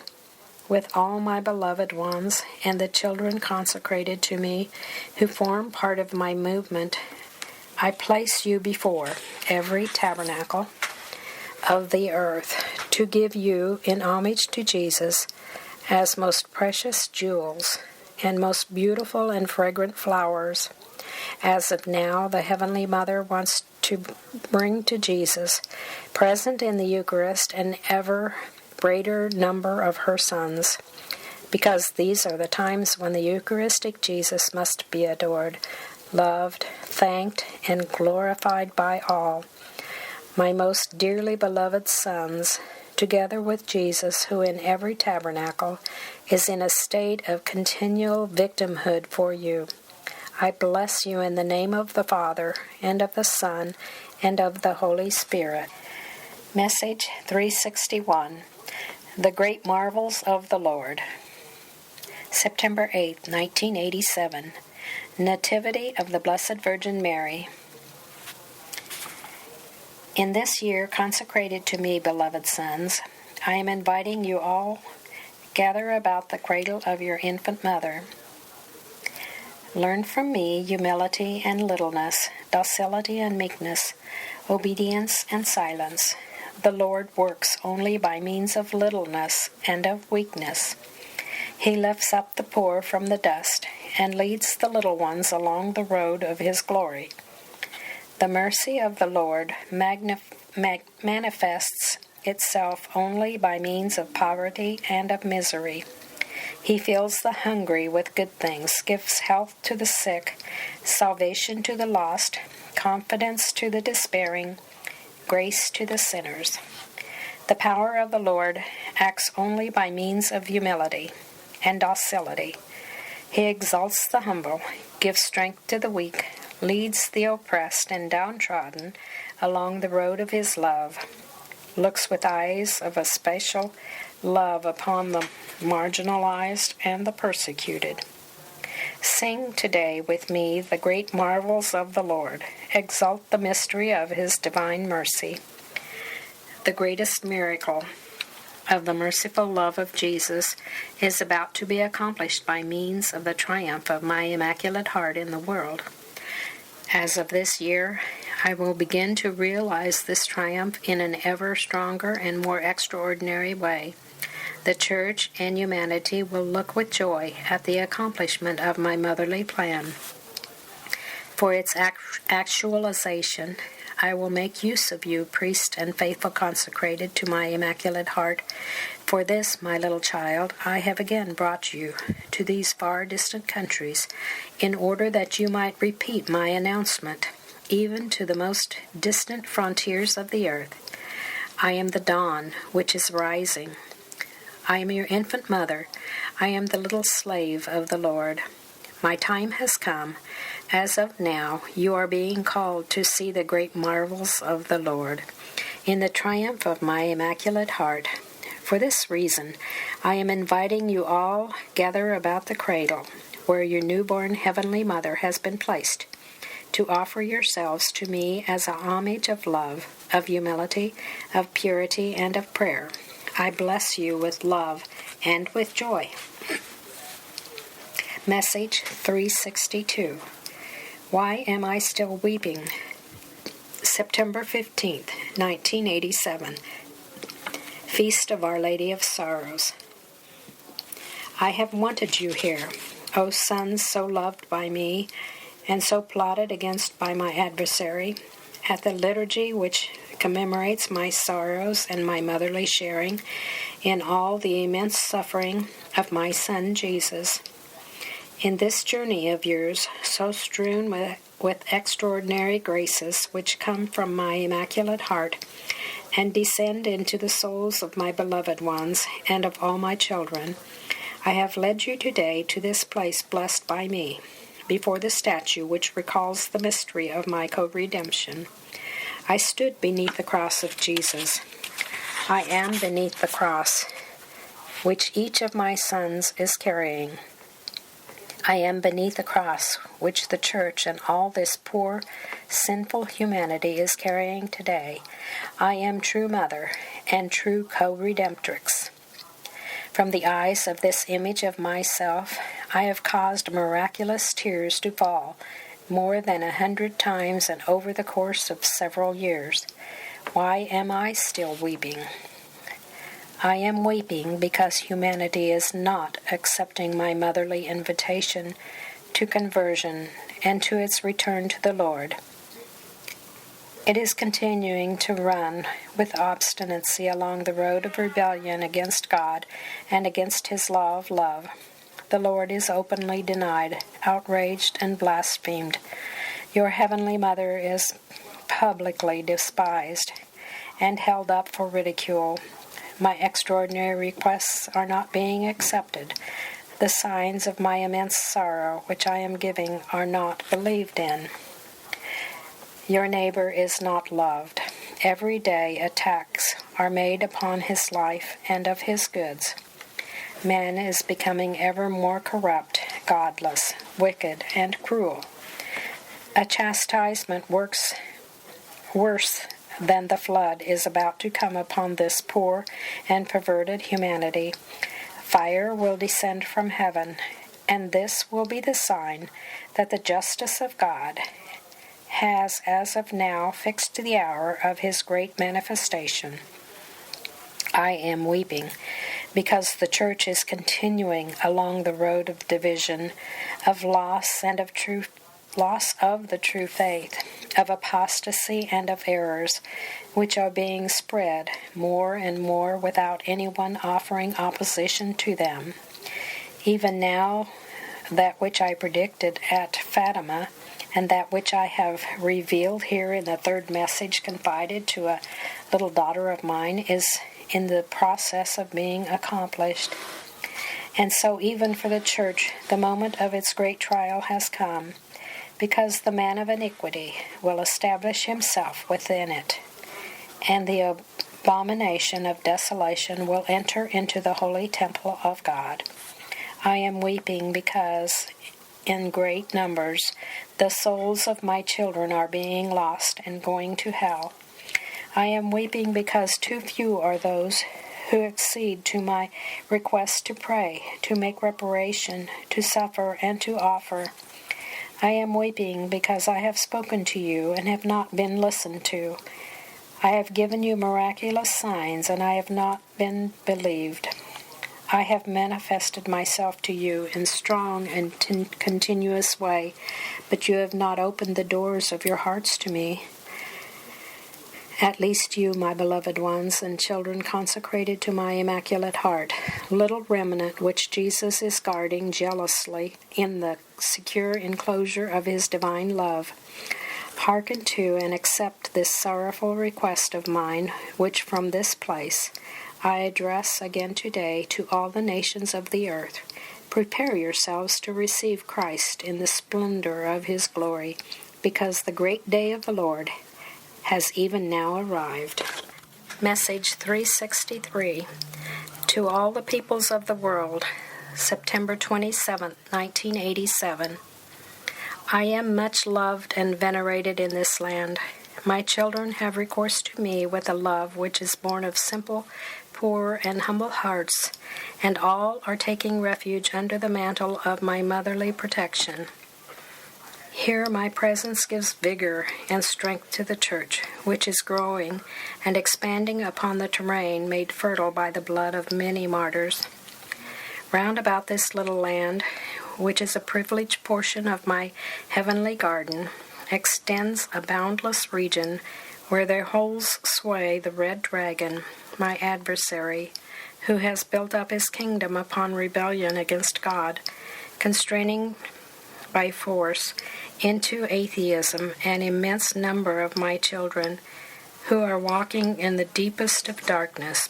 But from here my light and my victory will spread, and will cover all the nations of this great continent of Asia. I am the dawn which is rising in an ever stronger and more luminous way. I am the Virgin Mother who brings help and salvation to all the peoples of the world. I am the way open to the glorious triumph of Christ. I am the woman clothed with the sun, who is about to intervene in an extraordinary way to bind the red dragon in order to cast him down in his reign of fire and of death. From what is taking place here, all the Church should now understand that the Mother's presence is indispensable for its universal renewal. This is the year consecrated to me. I bid you all to second my victorious plan. Pray, suffer, and offer with me, through you, my littlest and poorest son, chosen by me that I may be glorified before the Church and the world. I want to bless Korea, land beloved of my Immaculate Heart, and all the nations of this continent of Asia and of the entire world. Message 364. Heaven and Earth are uniting. September 29th, 1987. Feast of the Archangels Gabriel, Raphael, and Michael. Beloved sons, I am calling you from every part of the earth. The angels of light of my Immaculate Heart are now actually gathering from everywhere, the elect, called to form part of my victorious cohort. They are signing you with my seal. They are reclothing you with sturdy armor for the battle.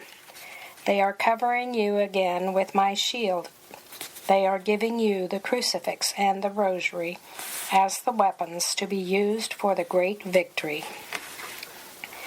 The time for the decisive struggle has come. For this, the angels of the Lord are intervening in an extraordinary way and placing themselves each day at the side of each one of you to guide you, to protect you, and to comfort you. As great freedom for their diabolical manifestations has in those times been granted to the demons and all the spirits of evil, so also these are the days when the angels of the Lord are being called to carry out the most important part of my plan. Heaven and earth are uniting in this hour of the great conclusive struggle. So I bid you to all form one single entity with the angels and with the saints of paradise. Above all, I bid you to pray more to your guardian angels, because they, in these times, are being called to carry out a particular task, which I have assigned to them, in respect to each one of you, my beloved sons. It is a desire of my heart that in the daily recitation of the Angelus, the prayer to the angels of God be again inserted. I bid you to live always in intimacy and familiarity with your guardian angels. Call upon them in necessities, invoke them in dangers, associate them in your work, confide to them your difficulties, seek them in moments of temptation. They must now form one single entity with you. Above all, feel close at hand to the archangels, whose feast the Church is celebrating today. Saint Gabriel, that he may give you the very strength of God. Saint Raphael, that he may be the remedy for all your wounds. Saint Michael, that he may defend you from the terrible snares which in these times Satan is setting for you. With them walk in the light of my plan and fight, joined together at my orders. You are, as of now, being called to see my greatest prodigies because you have entered into the time of my triumph. Message 365. The children most loved by me. October 9th, 1987. I am gazing today with eyes of mercy on this great nation of China, where my adversary is reigning, the Red Dragon, who has set up his kingdom here, enjoying all by force to repeat the satanic act of denial and of rebellion against God. I see the innumerable and profound sufferings of these poor children of mine who are walking in the deepest darkness. They are the children most loved by me. I am at their side, as a mother who wants to console them, to help them, and to encourage them. And so from this land, I want to give my motherly message to all my children who live in the regions where atheistic communism holds sway, and where any external manifestations whatsoever of the worship due to the Lord our God is prohibited and punished. Above all, I am giving you the certitude that I am always with you as a true mother, who is closer in moments of trial and suffering. I am attentive to your needs. I comfort you in pain, and I take all your sufferings into my immaculate heart.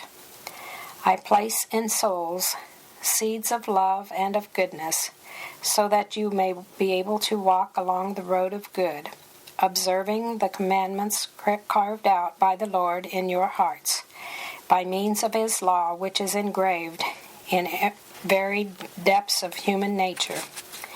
Then with my motherly action, I open your hearts to receive the life of God, which acts within you in a special way, so that there be given him in secret the adoration and the love which you are prohibited from giving him with public and external worship.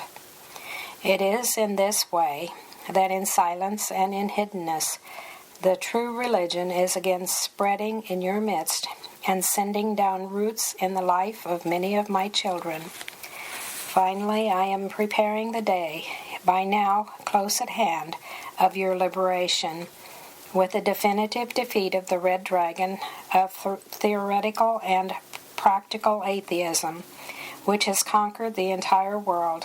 The time of your slavery is about to end.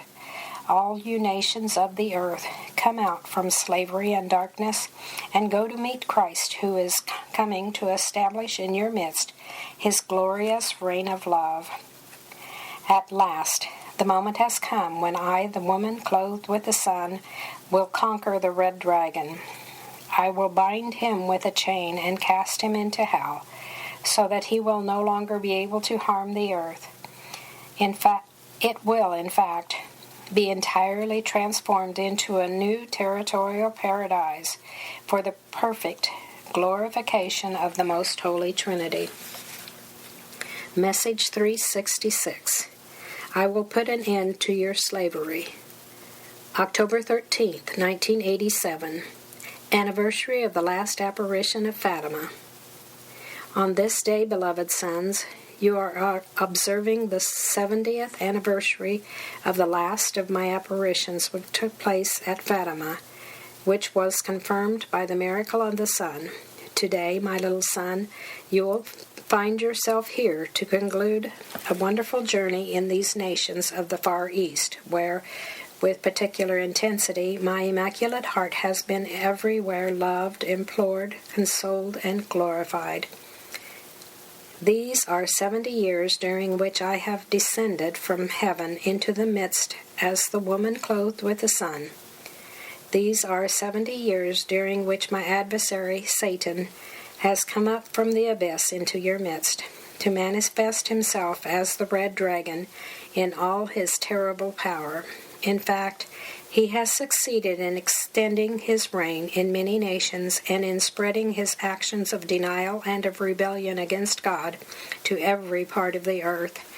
Thus, during the period of these 70 years, the red dragon has bound men with a chain of his slavery.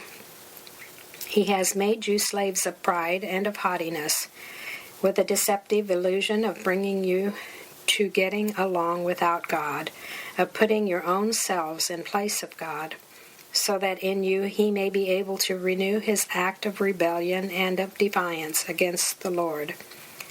Thus he has spread everywhere the error of atheism and has driven humanity to build a new civilization without God. He has made you slaves of pleasure and impurity, to replace the true God with new idols, followed and adored today by many. Sex, amusement, money, comfort. This sin has stretched out its tenebrous veil of coldness and of death over the world.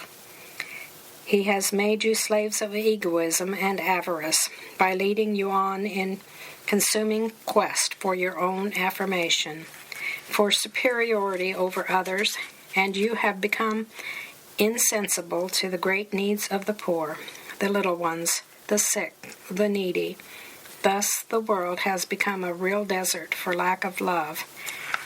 And in this immense desert, how many of my children there are each day become swept away, stricken down, and defeated.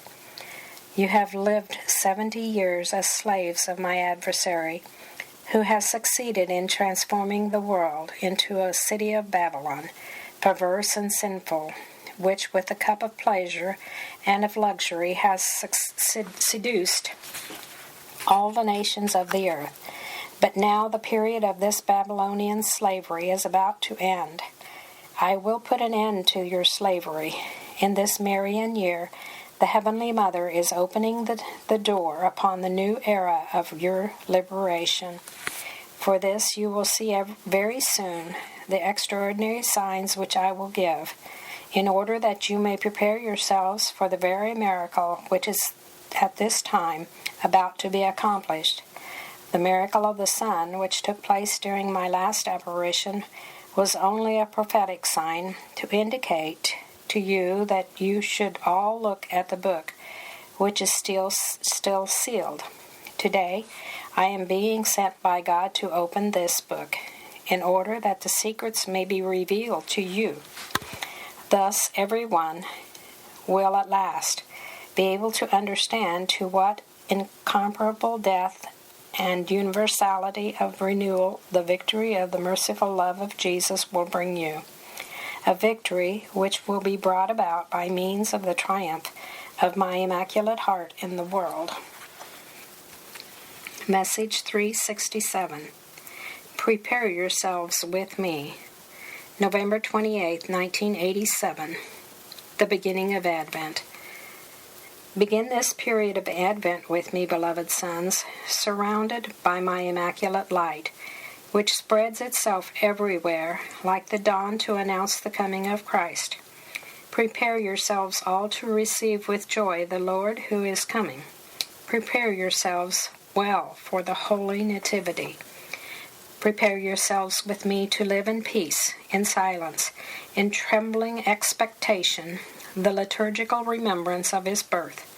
In this time of preparation, let faith increase, hope be illumined, charity be strengthened, and your prayer become more intense.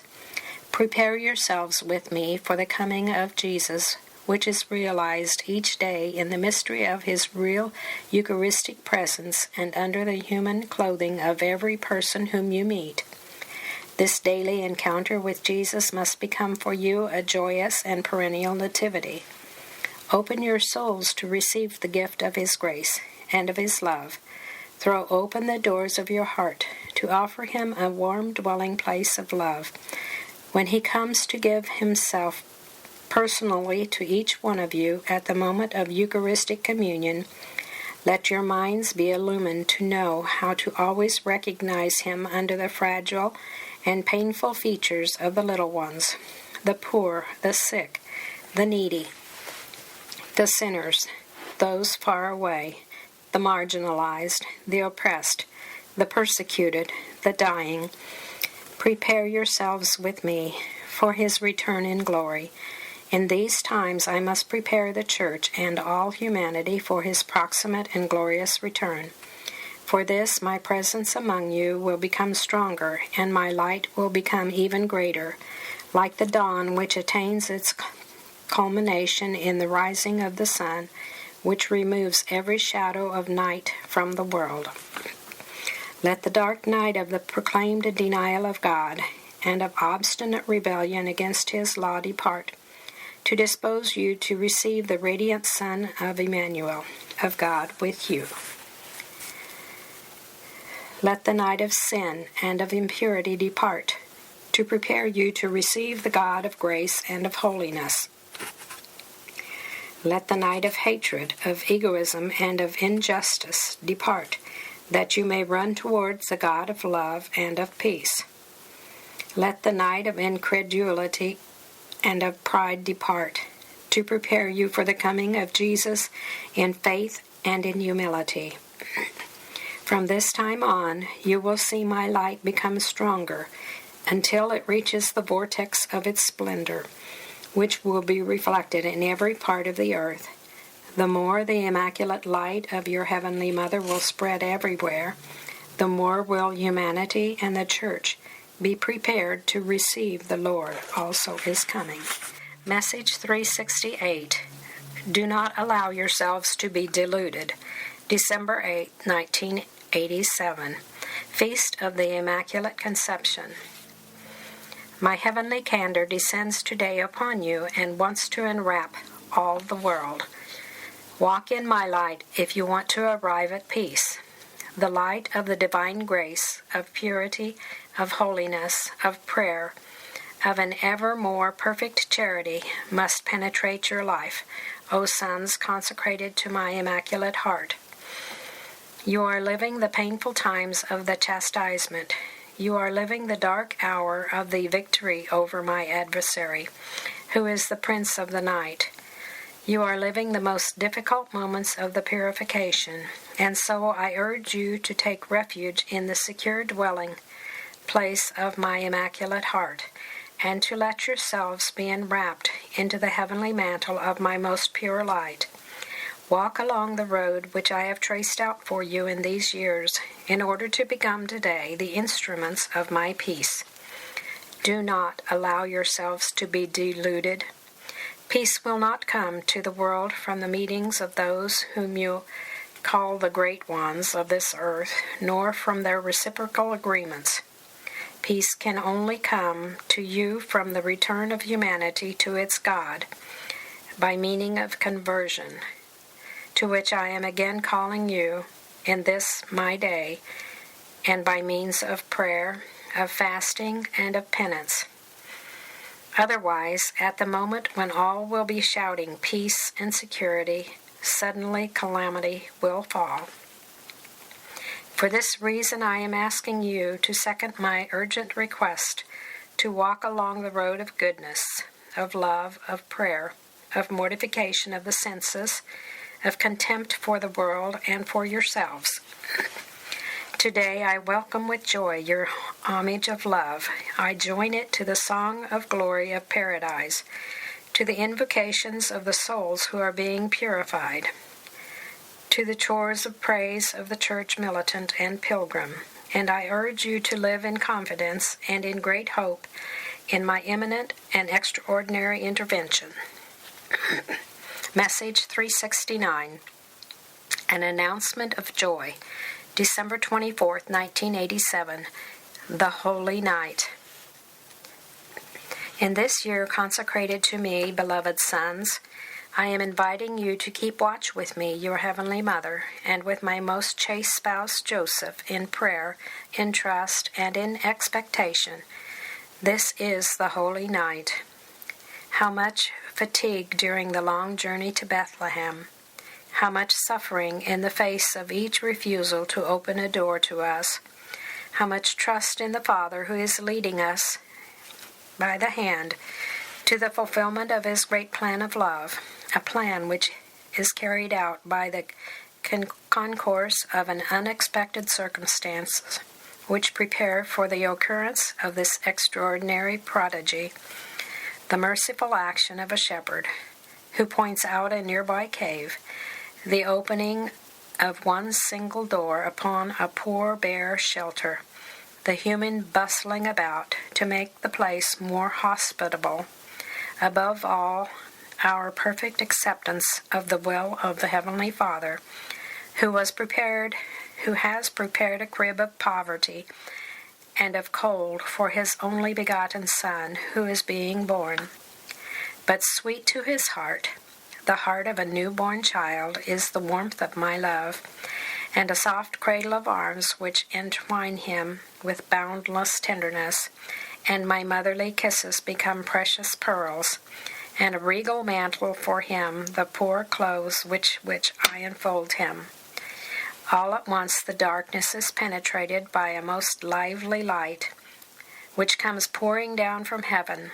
The silence resounds with the sweetest of songs and of heavenly harmonies. The solitude becomes populated with innumerable cohorts of angels, while the night opens up to the birth of a day which knows no setting.